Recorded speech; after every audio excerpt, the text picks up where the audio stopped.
Foco no afeto de número 264. Tema de hoje: prazer em conhecê-lo. Você conhece alguém? Será que você conhece alguém? Logo de cara, uma pergunta meio boba. Você conhece alguém? Eu conheço centenas de pessoas, milhares, dependendo da idade. Você conhece já milhares de pessoas, não é? Você já esteve com milhares de pessoas. Quantas pessoas você conhece? Vou começar já com o questionário aqui, né? Quantas pessoas você conhece? Você seria capaz, e nesse momento da vida, não pensando no passado, e nem quantas você acha que vai conhecer, mas quantas pessoas você conhece? Um número aproximado de pessoas que você conheça. Dá uma pensada aí. Quantas pessoas você conhece? Ah, tem família não sei quem, família não sei quem, tem o pessoal do clube, tem o pessoal do trabalho, tem o pessoal do vôlei, que eu jogo vôlei, tem o pessoal da natação, tem a turma da academia, da aula de dança e tal. Quantas pessoas você conhece? O que é preciso para que você conheça uma pessoa? É preciso que você seja desinibido, que a pessoa também seja, que a pessoa seja sociável, que você também seja, ou que simplesmente você encontre a pessoa na rua, num momento simpático, ou que de repente você vai pedir uma informação e daí surja uma conversa. Existem inúmeras formas de você se aproximar de uma pessoa, né? O que é preciso para que você conheça uma pessoa? No seu caso, pensa bem, não, para eu conhecer uma pessoa só sob certas condições, e as condições são as seguintes: é preciso que pelo menos não haja isso, não haja aquilo, não haja não sei o quê, que haja isto, que haja aquilo, que haja outra coisa. Então, o que é preciso para que você conheça uma pessoa? Veja aí dentro de você se existem restrições, se não tem restrições, se você conhece a pessoa facilmente, se você em 2 minutos, que nem nós brasileiros, né, somos muito assim, se você em 2 minutos se torna amiga de infância, e dependendo do temperamento, é 2 minutos para se tornar amigo de infância e 24 horas para se tornar inimigo mortal. Tem muita gente que tem essa configuração de personalidade e que acontece isso. A pessoa muito inconsequente, ela vai lá e fica amiga de infância e tal, e de repente vira inimigo mortal. Por que será que isso acontece também? Nós vamos falar disso mais para frente, tá bom? Então, o que é preciso para que você conheça uma pessoa? Quantas pessoas te conhecem? É parecido com a pergunta inicial, né? Quantas pessoas você conhece? Agora eu estou perguntando, quantas pessoas te conhecem? Aí já pode incluir o passado, tá? São pessoas que, se você encontrar de novo, elas vão lembrar de você, vão falar com você, você também vai falar. E a pergunta inicial era, quantas pessoas você conhece, considerando só o presente? Agora eu estou perguntando, quantas pessoas te conhecem considerando o passado também? Dá uma pensadinha, quantas pessoas ao longo da sua vida você acha que te conhecem, que lembram de você? Lembram o suficiente para dizer, não, conheço aquela pessoa. Porque essa pessoa até esquece que a gente existe, não é? E vice-versa. Chegou a um número aí aproximado? Vamos passar para outra pergunta. O que é preciso para que as pessoas te conheçam? É preciso que as pessoas tenham um determinado jeito, determinada forma de abordagem, que as pessoas tenham não só simpatia, mas tenham isso, tenham aquilo, tenham não sei o quê, não sei o quê, não sei o quê. Ou seja, quanto de acessibilidade você tem para as pessoas te conhecerem? O que é preciso para que as pessoas te conheçam? Tem uma resposta aproximada aí? Vamos adiante. Depois de 5 anos convivendo, o quanto você acha que conhece uma pessoa? Depois de 5 anos convivendo, quanto você acha que conhece uma pessoa? 5 anos é tempo, né, gente? Convivendo ali, né? Direto com a pessoa. Você acha que médio, pouco, muito? Pergunta seguinte, depois de 25 anos convivendo, o quanto você acha que conhece uma pessoa? Depois de 25 anos. Você conhece o seu irmão? Ou a sua irmã? Se você tem irmão ou irmã. Se não, vale para tia. Se você é filho único, vamos colocar aí tia. Vai, você conhece a sua tia, o seu tio? O seu primo, sua prima? Você conhece a sua mãe? Pergunta meio boba, né? Você convive com a sua mãe a vida toda. Pelo amor de Deus, né? Mas você conhece a sua mãe, o seu pai? O que você costuma esperar de uma pessoa que você conhece e que também te conhece? O que você costuma esperar? Olha, que a pergunta aqui está ligada à expectativa, tá? O que você costuma esperar de uma pessoa que você conhece e que também te conhece? Aí você pode elencar um monte de coisa. Não, pelo menos honestidade. Eu conheço a pessoa, me conhece também. Honestidade, sinceridade. Será que sinceridade está pronto para ouvir o que você não quer, né? Sinceridade inclui isso aí também, né? Sinceridade, honestidade, caráter, bom caráter, amorosidade, algum amor, alguma cumplicidade. Pensa bem, tenta lembrar bem do seu sentimento, o que você espera, né? Dessa pessoa que você conhece e que te conhece também. Você conhece alguém o suficiente para fazer com essa pessoa um contrato e dormir em paz? Veja se no grupo de pessoas que você conhece, tá? Tem alguém ali que você conhece o suficiente para fazer um contrato com ela e dormir bem. Não, essa pessoa aí, eu assino em branco. Eu assino o cheque em branco. Outra pergunta, você conhece o seu filho ou sua filha? Em geral, a sociedade cobra da mãe e do pai conhecer o filho. Que de repente o filho faz alguma coisa. Pô, você não conhece o seu filho? É o seu filho. E você não conhece? A sociedade cobra muito. Há uma tensão, um peso covarde, cruel da sociedade, extremamente cruel, em cima de pai e de mãe. No sentido que eles têm a obrigação de conhecer os filhos. Filha. Então você conhece o seu filho? Não precisa responder alto aí, que se você está assistindo com mais gente do lado, pode responder para você mesmo, só vale a sua resposta para dentro que vale. Outra, você conhece o seu marido? Você pode pensar, a gente está casado aqui há meio ano. Eu só casei porque conheço, senão não teria casado.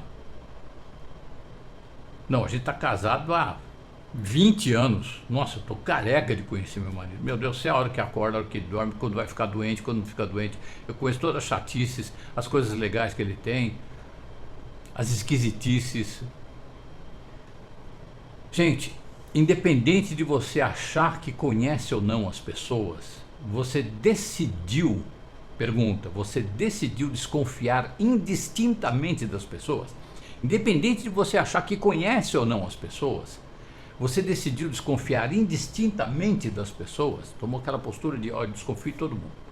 Eu não confio em ninguém de jeito nenhum. Não confio. Não confio. E geralmente essas pessoas pensam assim, não, olha, eu confio mais nos animais do que nas pessoas. A pessoa certamente não está se referindo a um jacaré, a uma cobra, a um leão faminto, não é? Os animaizinhos são muito mais confiáveis. Aí com isso ela está se referindo aos pets, que a gente escraviza, gatinho, cachorrinho, que a gente tira da natureza, a gente contamina com o afeto, isso é a única parte boa que tem, mas eles são escravos. Eles viraram subespécie. Tudo esse nome da insegurança, porque para preservar a aldeia lá, o cachorro late, aí tem ameaça e tal. É lógico que é uma troca, né? Biologicamente existe uma troca aí, mas descaracteriza, vira uma subespécie, deixa de ser, o cachorro está completamente dependente do ser humano. Ele não tem mais aquela independência que ele tinha na natureza. Ele deu a liberdade dele em troca de algum afeto. Uma perda e um ganho. Precisa ver, não dá para perguntar para o bicho, né? Até dá, se for feito um trabalho científico, vai dar para saber a resposta desse negócio aí. Mas tem gente que fala, olha, eu confio mais nos bichos do que nos seres humanos, né? Desconfio de toda e qualquer pessoa. E aí você acaba fazendo alguma coisa para compensar isso aí. Eu dei o exemplo dos pets aqui, mas não tem só o pet para compensar esse tipo de coisa. Você tomou essa decisão na vida de desconfiar indistintamente das pessoas. Para não se machucar, você sempre espera o pior delas? Bom, eu espero sempre o pior de tudo e de todos, pelo menos assim eu não tenho surpresa desagradável. É isso que você pensa, ou já pensou, ou está tentado a pensar? É bom lembrar, gente, que a pessoa que entra nessa, para eu não me machucar, eu sempre espero o pior de tudo e de todos. A pessoa não... isso para evitar que ela se machuque, ok? Só que ela está dilacerada, ela não percebe. Ela está dilacerada. Por quê? Ela, com isso, está negando a nutrição afetiva da qual somos saudavelmente dependentes, é uma questão biológica. Então, estamos perdendo, quando a gente toma essa atitude de, para não me machucar, eu espero sempre o pior de tudo e de todos, eu não me entrego, eu não me relaciono, eu não entro em nutrição mútua, nutrição afetiva.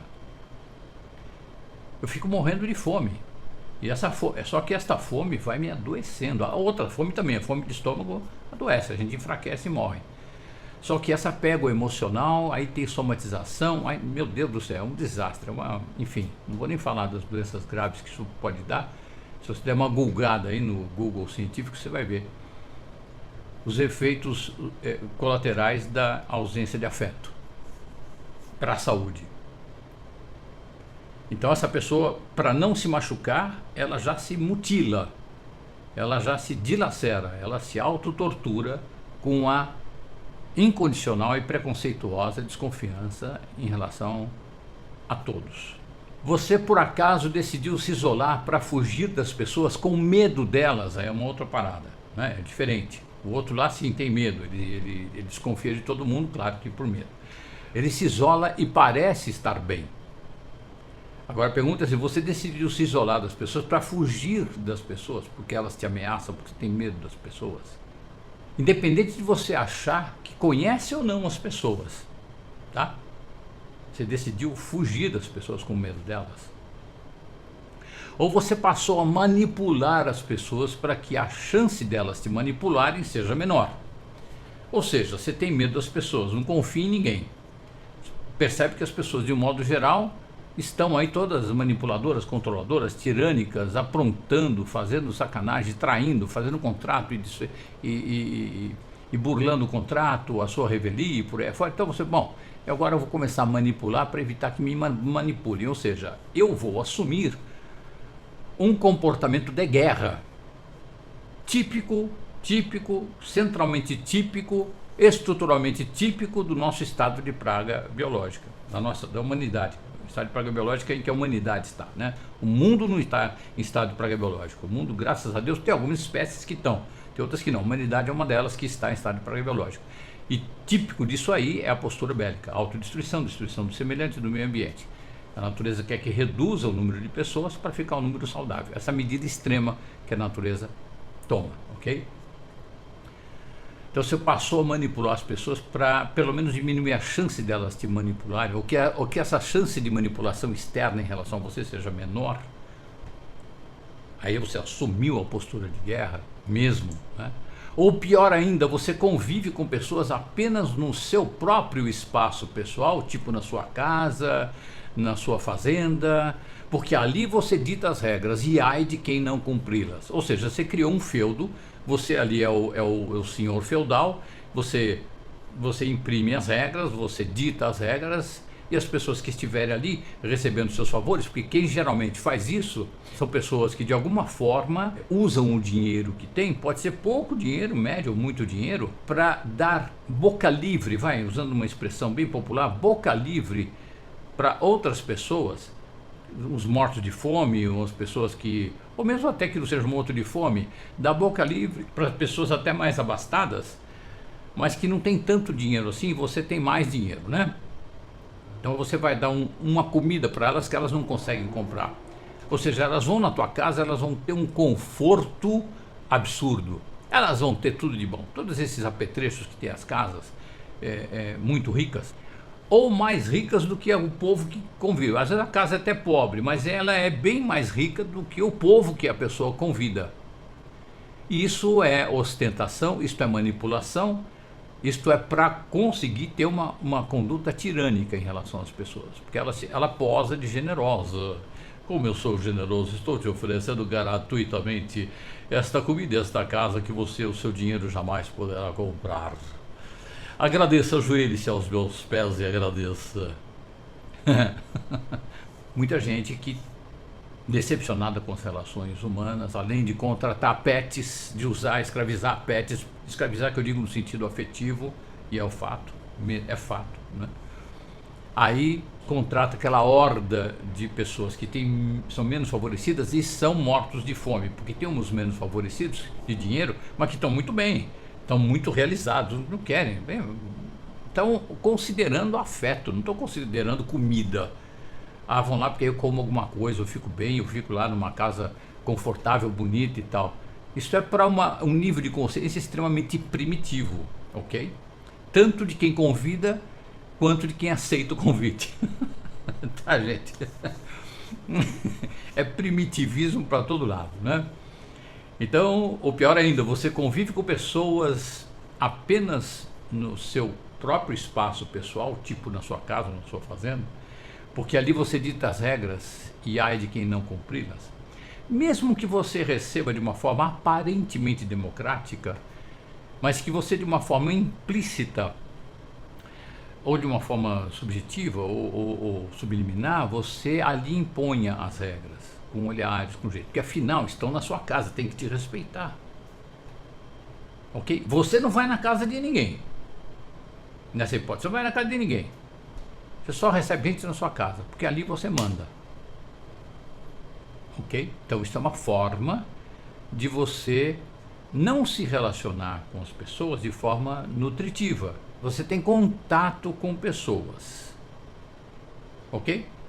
E esses contatos que você tem, como você não vai muito a fundo, e você, nem nas pessoas, nem em você decidiu desconfiar de todo mundo. Então aí para você ter algum convívio, não dá para ter afetivo, porque você não tem consciência para isso, você não tem entrega suficiente para isso. Você convida pessoas com o mesmo quadro semelhante de não entrega amorosa, de não conhecimento de si próprios, pessoas que são carentes daquele convívio de provimento de migalhinhas de comida e migalhinhas de status, etc e tal, né? Pessoas que se contentam com isso e que ali elas pedem a benção para você. É uma forma de você fingir que está sendo amado. Cedo ou tarde, você cai, despenca de um precipício de decepção. Cedo ou tarde. É uma questão de tempo. Ok? Gente, falando de nós agora, todos nós somos dinâmicos. A gente não é estático. Nós oscilamos de comportamento diariamente. Nós mudamos diariamente. Tem gente que escolhe esconder essas oscilações e essas mudanças só para não desagradar os outros. Essas pessoas se autoasfixiam por conveniência, porque elas tolhem comportamentos que elas precisam ter para serem elas próprias saudavelmente. Elas tolhem esses comportamentos e se asfixiam. É um tipo de manipulação isso, que permite a esta pessoa que está se tolhendo dizer o seguinte, de forma falada ou não falada, ou falar isso no não dito, no âmbito do não dito. Olha, se eu não oscilo o meu comportamento e nem mudo o meu comportamento também, então você não pode ter esse direito de oscilar e de mudar o seu comportamento na nossa relação. Todo mundo oscila, todo mundo muda. Né? Mas quando eu sou extremamente inseguro, porque eu não gosto de ver a oscilação do outro, se ele oscila para um lado e que eu não entendo bem esse lado, eu fico muito inseguro, não sei se gosta mais de mim ou se não gosta tanto de mim, então eu fico extremamente inseguro, porque eu quero ter a garantia, o contrato é escrito, olha Arli, eu te amo, está escrito aqui, viu? E eu comprovo isso com o meu comportamento sempre eu mesmo, de forma que você entenda que eu te amo todos os dias para todo sempre. Isso é o contratinho do profundamente inseguro, que é a maioria de nós, tá? É como se a pessoa dissesse, olha, eu não oscilo, eu não me permito oscilar e não me permito também mudar. Eu não me permito a dinâmica viva que é ter uma oscilação daqui para lá, uma mudança daqui para lá, ou experimentar coisas. Então, como eu não faço isso, para você honrar a nossa relação, você não tem esse direito de mudar, de oscilar, de experimentar coisas. Seja sempre o mesmo. para que a gente possa sobreviver como convívio, seja sempre o mesmo. Todos nós vivemos desconfiados em relação às pessoas. Exatamente por isso a gente vive desconfiado em relação a todas as outras pessoas. A gente não sabe quem está não oscilando, fingindo, e quem está oscilando só para afrontar. Porque o saudável seria a pessoa oscilar porque ela oscila. Ou não oscilar se ela não está oscilando mesmo, se ela não tem essas oscilações tão claras, tão veementes. Então fica todo mundo desconfiado em relação a todo mundo. Por isso que o meu mestre, meu grande falecido mestre Gaiarsa, José Ângelo Gaiarsa, disse o seguinte: vivemos todos desconfiados em relação a todos, todos controlando todos, para que ninguém mude, para que ninguém ouse ser genuinamente o que é. Asfixia coletiva. Mas, gente, então por que a gente ainda se decepciona ou se surpreende positivamente com as pessoas? Já que tem esse quadro todo aí, né? Tá claro esse quadro aí, tá claro pra gente que as pessoas são quase que praticamente ilegíveis. Falseiam muito. Existem técnicas materiais que você pode estudar e ver se a pessoa está mentindo aqui, mentindo ali e tal. Tem essas técnicas. Mas quem se dá o trabalho de estudar isso profundamente, e quem se dá o trabalho também de, em estudando isso, não se deixar enganar? Ah, eu podia ler essa pessoa aí e perceber que ela está mentindo quando fala que gosta de mim. Ah, mas eu estou tão carente, meu Deus. Mas nossa, eu estou tão pobrinho de afeto, mas é uma miséria. É uma miséria, eu tô raquítico até de tanta fome de afeto, que eu nem vou ficar lendo a pessoa.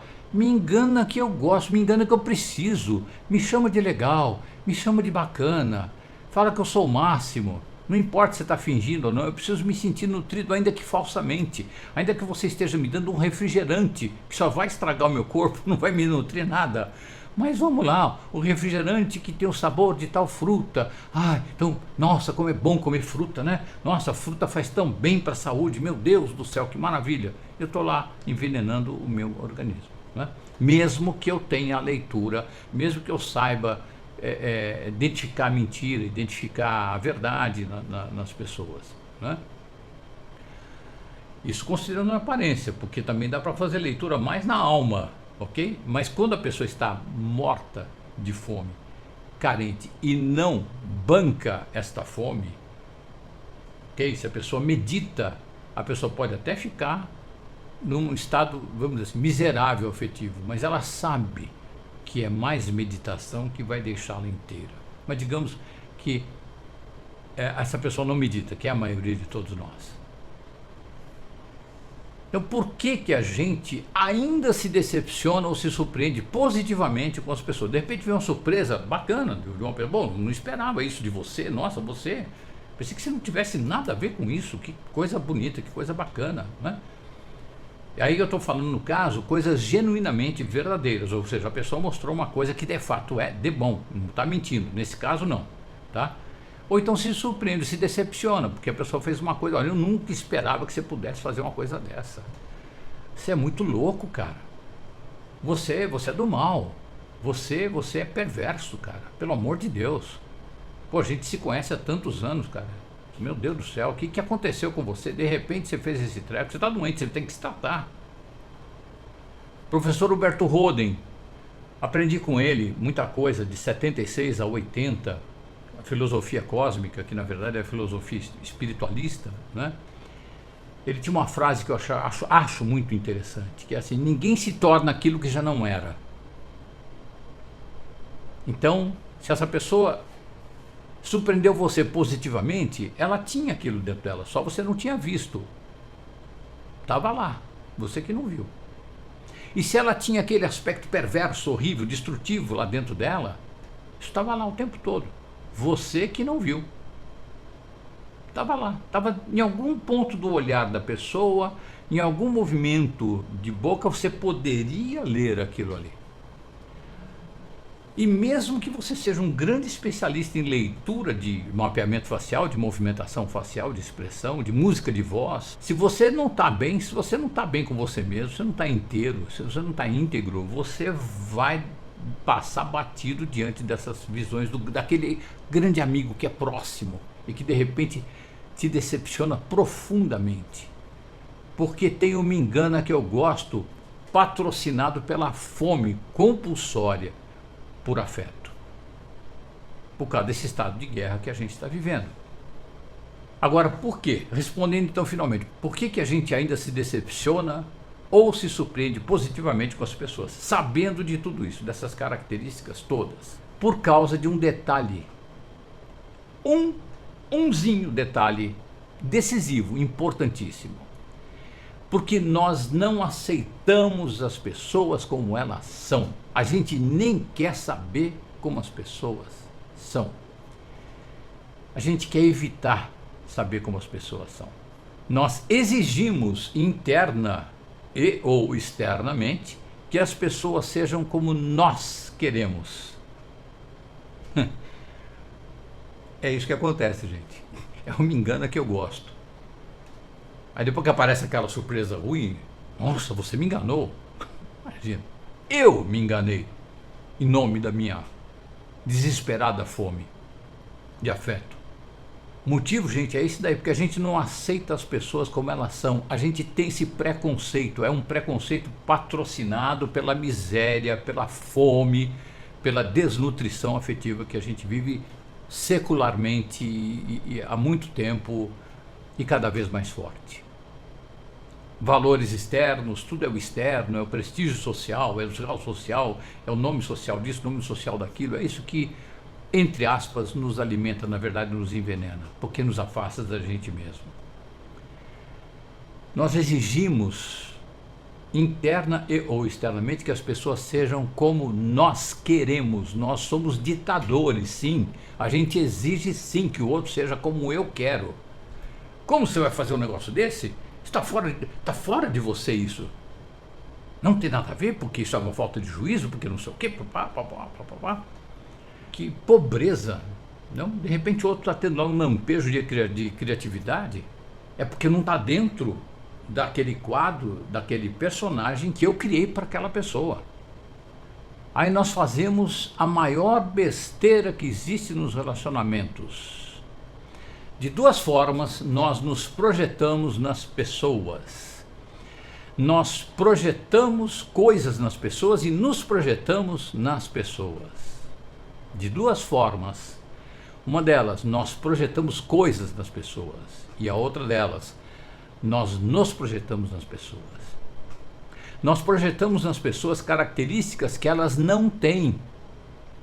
Coisas que nós precisaríamos muito que elas tivessem para nos oferecer, tal a carência. E exigimos que elas exerçam essas características. Exigimos, eu estou falando exigimos.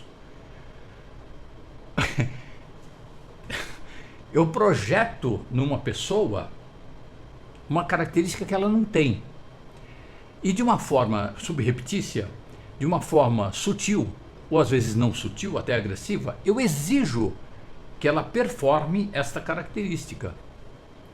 Como? Através de uma gozação aqui, uma ironia ali, usando as facas, as armas brancas do relacionamento, né? Gozação, ironia, sarcasmo e tal. De uma invalidação de um comportamento ali e tal, eu vou mais ou menos moldando. Porque eu conto com o fato que a pessoa precisa muito da minha aceitação, e precisa mesmo, tá todo mundo na miséria. Então a pessoa vai fazendo a cara que eu quero que ela faça.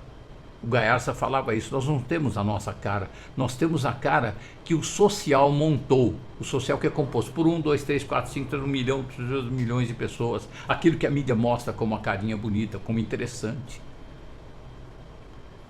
Então a gente vai manipulando, controlando através de gozação, de invalidações e validações. Não, agora você está bem bacana, a pessoa está se asfixiando lá, eu estou dizendo que está bem bacana. Porque está dentro, ela está manifestando uma característica que eu criei para ela.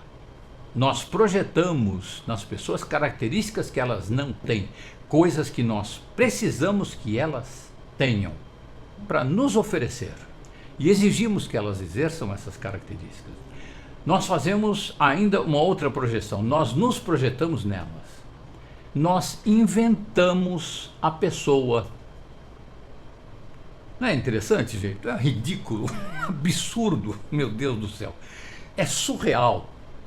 Eu conheço você e eu começo a te inventar.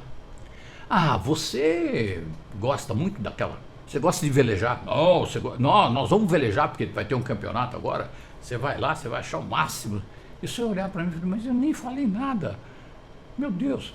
O cara já está me convidando para velejar porque acha... Está dizendo que sabe que eu gosto de velejar. A pessoa às vezes até duvida, será que eu gosto e eu não estou percebendo? Começa a duvidar de si próprio, tal convicção do outro. A gente inventa a pessoa.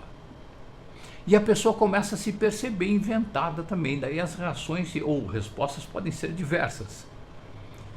A gente exige que essa pessoa exerça o personagem que a gente criou para ela. É exigência mesmo, ó, você tem que ser assim. Para ser bacana, não, você é assim. Eu sei que você é assim, eu te conheço. Você gosta de beber água? Você gosta de beber água assim, olha, desse jeito assim. Você não gosta de beber água assim de lado. Toda vez que você bebe água assim de lado, você está negando a você mesmo. Então beba água assim, porque é o jeito como você gosta. Aí você pensa, pô, mas eu sempre bebi água assim? Como assim? Aí você experimenta, quem sabe, né? O outro tem razão, está falando com tanta convicção, não está muito certo de si próprio. Aí bebe água assim, uma vez, duas, três vezes. Nossa, eu estou sentindo que não está natural.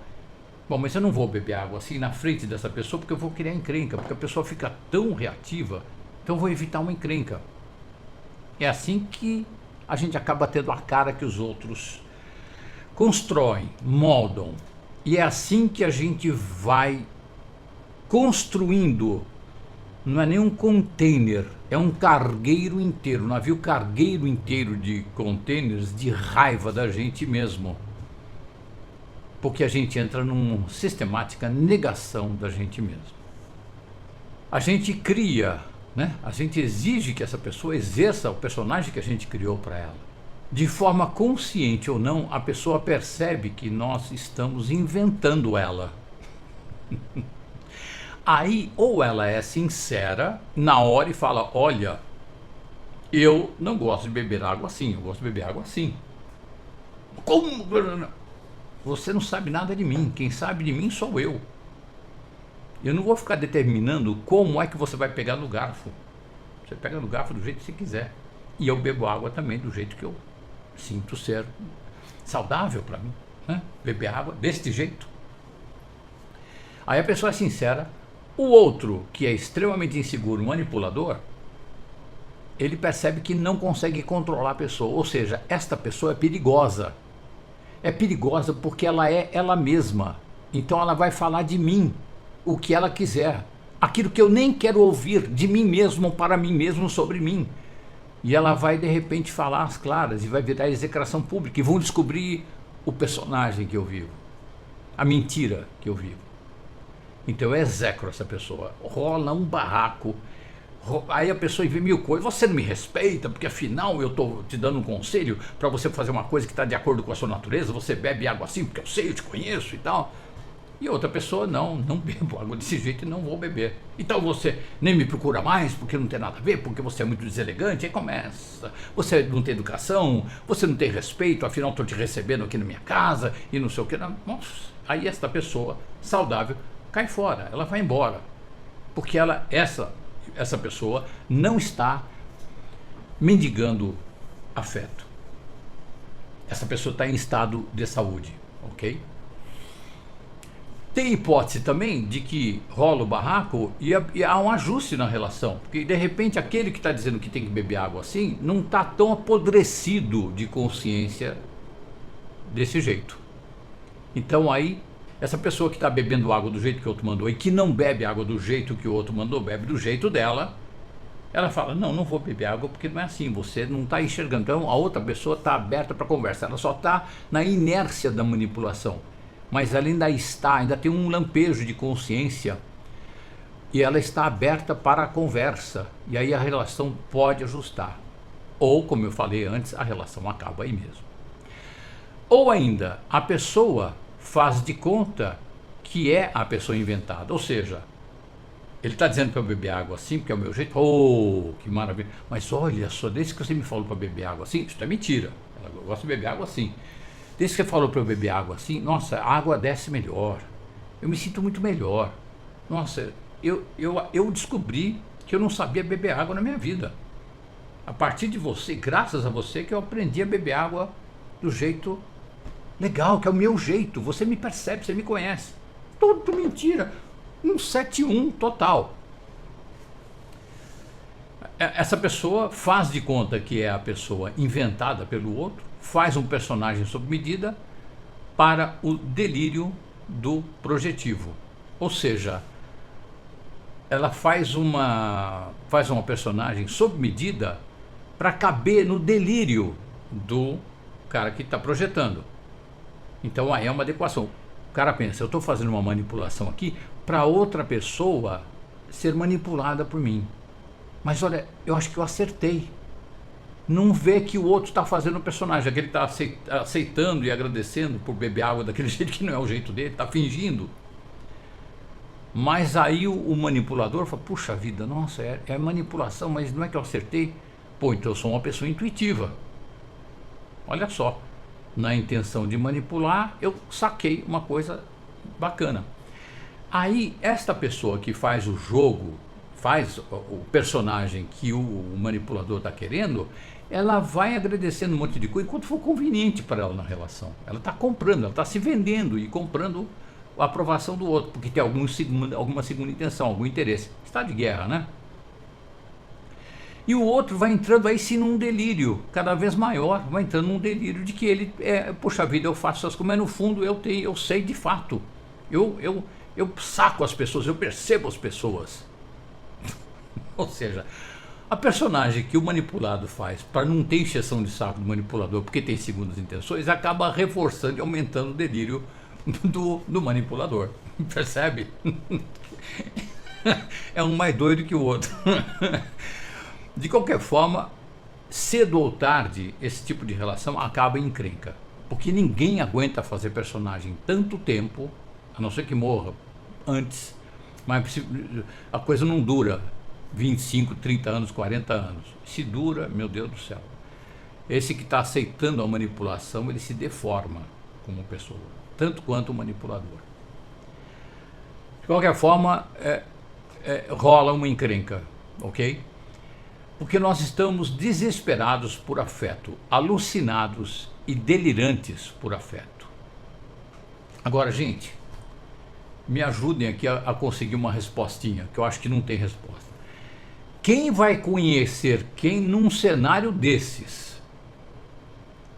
Quem vai conhecer quem num cenário desses?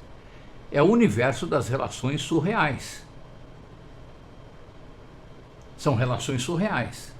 Quem já viu o quadro surrealista do Magritte, do Ernest, Salvador Dalí, sabe o que eu estou falando. Filmes surreais, tem muitos filmes surrealistas que são, nossa, é a doideira. Só que muitos filmes surrealistas e as artes surrealistas, seria uma ofensa eu comparar isso com a arte surrealista. A arte surrealista, ela tem uma mensagem, ela tem um significado, ela tem um propósito, ela conta uma coisa interessante pra gente, tá? O surrealismo aí é só porque é fora da realidade, tá bom, gente? Para que se conheça outras pessoas é preciso, gente, aí chegamos lá, para que se conheça outras pessoas é preciso autoconhecimento. Conhecer a própria sombra, conhecer tudo aquilo que eu acho horrível em mim, que eu escondo debaixo do tapete, que eu finjo que não sou, que não existe aquilo em mim.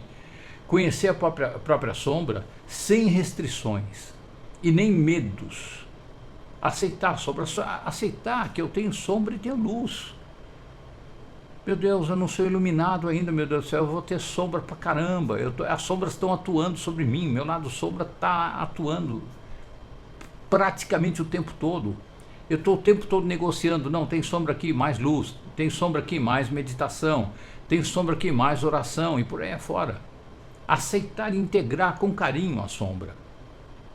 Sem restrição nenhuma e sem medo nenhum também. Que mal poderá trazer para mim o fato de eu ter uma sombra? Nenhum, porque todo mundo tem. Nada, nenhum mal. As outras pessoas fingem que não tem. Bom, elas fingem, eu não finjo. Se elas enxergarem minha sombra, tudo bem, elas vão apontar a sombra em mim, porque elas não querem ver a sombra nelas. Mas tudo bem, eu não estou focado nisso. Eu tenho luz, eu estou focado na minha luz. Então eu vou conhecer a minha própria sombra sem restrições e nem medos. E conhecer a minha própria luz sem soberba e nem vaidade. Nem dá. Quanto mais vai aumentando a minha percepção da minha própria luz, mais humilde eu vou ficando. Menos eu vou me achando e menos eu vou me tendo certeza. É automático isso. E mais feliz, mais saudável eu vou ficando. Mais eu me descubro interessante. Então não tenho espaço para soberba, para vaidade, para se achar. Quanto mais você se conhece, mais irá conhecer os outros. Tá aí, gente. Quanto mais você se conhece, mais você vai conhecer os outros. E, portanto, mais irá amá-los. Mas tem um nível de consciência muito diferente. Você vai ter compaixão, porque você vai ver que você também, se é um nível pelo qual você já passou, você vai ver que você também passou por aquilo ali. E vai ver também que tem muitos níveis que você não passou ainda. E que tem gente que já passou. Até aquele cara que você condena, porque tem um nível de consciência primitivo num determinado aspecto, num outro aspecto ele tem um nível de consciência muito mais elevado do que o teu. Costumo repetir aqui aquela frase que eu fiz: somos todos mestres e discípulos de todos nós.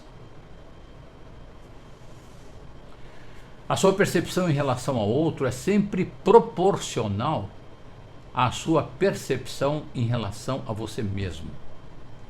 Quanto mais eu me conheço, mais eu te conheço. Basta eu me conhecer, porque aí você não vai ler a cara da pessoa, você vai sentir a pessoa pela sabedoria, que fala com a gente através da voz da intuição. Aí você vai sentir as pessoas. A pessoa está falando lá, você está sentindo a pessoa, toda, porque você se conhece, você entrou em autoconhecimento. Quanto mais você vai se conhecendo, mais você vai conhecendo as outras pessoas também. E a sua percepção em relação ao outro é sempre proporcional à sua percepção em relação a você mesmo.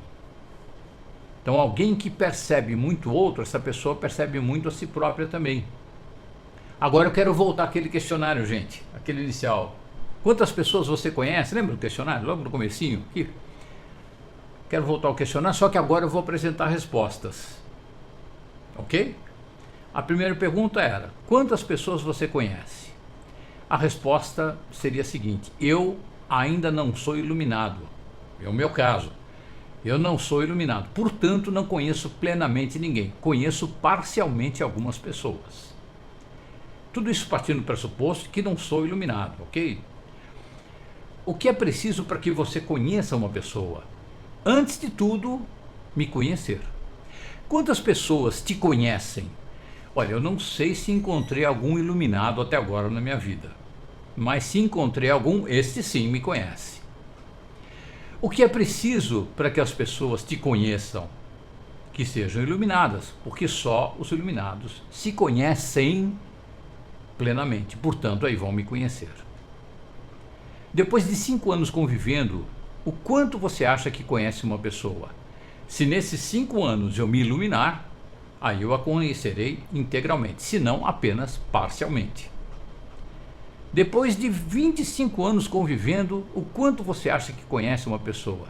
Se nesses 25 anos eu me iluminar, conhecerei integralmente a pessoa, se não apenas parcialmente. Você conhece o seu irmão? Parcialmente, porque eu ainda não sou iluminado.